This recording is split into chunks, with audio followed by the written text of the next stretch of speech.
In August of 1938, a warm evening settled over the small desert town of Mesa, Arizona. The 14-year-old girl Mary put on a simple cotton dress and walked to her friend Josephine's house for a party before school began. 17 young people gathered for an old-fashioned candy pull, stretching sweet taffy by hand until it turned pale and glossy, laughing together over lively parlor games. It was one of the rare gatherings the 14-year-old girl went to without the 15-year-old boy Roy at her side. Back home on the family's dusty desert farm, the dairy cows still waited to be milked before dawn, chores done in denim overalls under a wide Arizona sky. Then the long summer ended. The two teenagers were sophomores now, seasoned students at Mesa Union High School, the stately old brick building with tall white pillars in downtown Mesa. Each paid a fee of $3.50, claimed a narrow locker in the crowded hall, and clicked on a lock of their own. They carried the usual sophomore classes, English and biology, and typing and shop and more.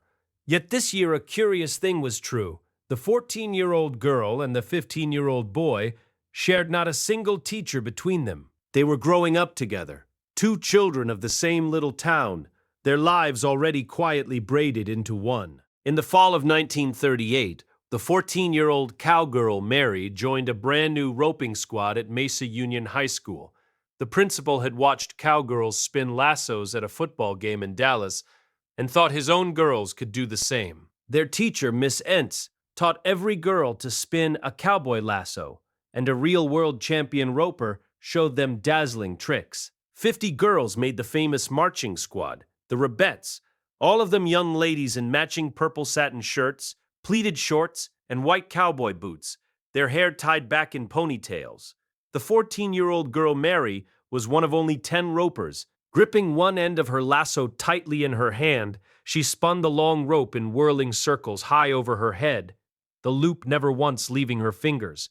On Tuesday nights and Saturday mornings, the girls drilled hard on the grassy football field until every spin was crisp. At halftime, the smiling cowgirl whirled her spinning lasso above her head while the whole town cheered. That same autumn, on a Sunday evening late in October, families gathered close around their wooden radios and heard a startling broadcast, The War of the Worlds, describing strange machines from Mars. Many believed it was real, and a wave of fright swept the nation, though it was only a made-up story.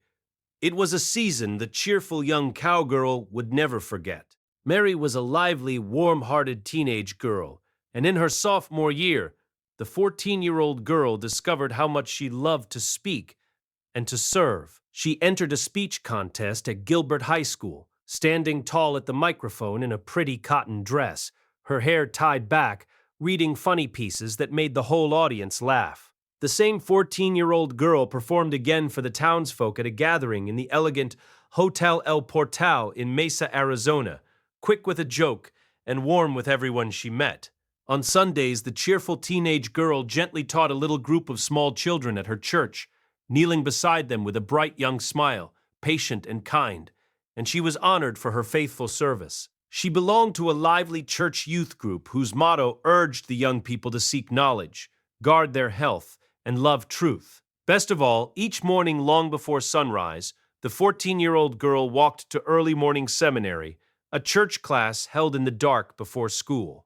It was 3 long miles on foot along a dusty dirt road, from her family's southern Arizona desert farm into town, hugging her books close in both arms, her breath showing white in the cool air.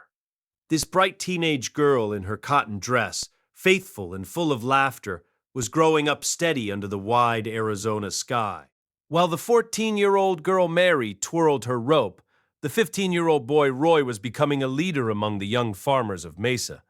On a September evening in 1938, his agriculture club, the Future Farmers, welcomed the largest class of new boys it had ever seen, and the 15-year-old boy was elected vice president of the whole chapter. He stood proudly beside the other officers, the president, the secretary, and the treasurer, all of them teenage boys in their best shirts, as the club initiated its newcomers by flickering candlelight. The 15-year-old boy also helped run the club's cooperative store, where members bought seed and feed together to save money for their hard-working families. That October, The Mesa chapter was honored as one of the very finest in all of Arizona, and its work was praised at a great national gathering of young farmers far away in Kansas City. One local member even received the highest national farming honor of all. For the 15-year-old boy, raised milking cows in denim overalls on a dusty desert farm in southern Arizona, it was a proud and thrilling time. Farming was not just endless chores to him now. It was a future he was building with his own two hands, one lettuce seed, and one meeting at a time. That school year, the 15-year-old boy, Roy, took charge of the club's biggest project yet, a cooperative field of lettuce covering an acre and a half on the dusty desert farmland, 2 miles east of Mesa, Arizona. As superintendent, he organized the other boys, and one long spring day, 32 of them worked side by side in the field, thinning the tender green rows and spreading fertilizer under the hot Arizona sun. In March, the young farmers held their yearly farm fair at the park, and the 15-year-old boy served there as fair superintendent. The Mesa chapter took first place in both poultry and dairy cattle and proudly showed off exhibits of citrus, swine, sheep, rabbits, horses, and neat handwritten record books. There was even a friendly horseshoe pitching contest for fun. Earlier that winter, more than 100 fathers and their sons had crowded into a warm banquet hall for the club's yearly father and son supper, with music, hearty food, and a stirring talk about leadership on the farm. An older gentleman was honored with a special award that night, to warm and grateful applause. Through it all, the 15-year-old boy in his denim overalls was learning what it truly meant to lead others, right there on the dusty desert farm he had always loved. As spring arrived in 1939, honors came to both teenagers. 14-year-old Mary was elected president of the girls' athletic club and cheered her school's teams, laughing that they mostly played for the pure joy of it. In May, she proudly graduated from her 3-year early morning seminary course at a Mesa, Arizona, Hall, leaving behind the long, dark walks from the farm. That season brought change for Mary's family. They sold the dusty desert farm, rented a snug house in town 2 blocks from high school, and took in a friendly boarder to help pay rent. When summer came, 15-year-old Roy traveled north with 4 farm boys into Arizona's cool pine country, spending a week in the mountain towns of McNary and Lakeside. Before heading home, the family enjoyed vacations and camping beneath tall pines. Soon, they would prepare for another school year as upperclassmen.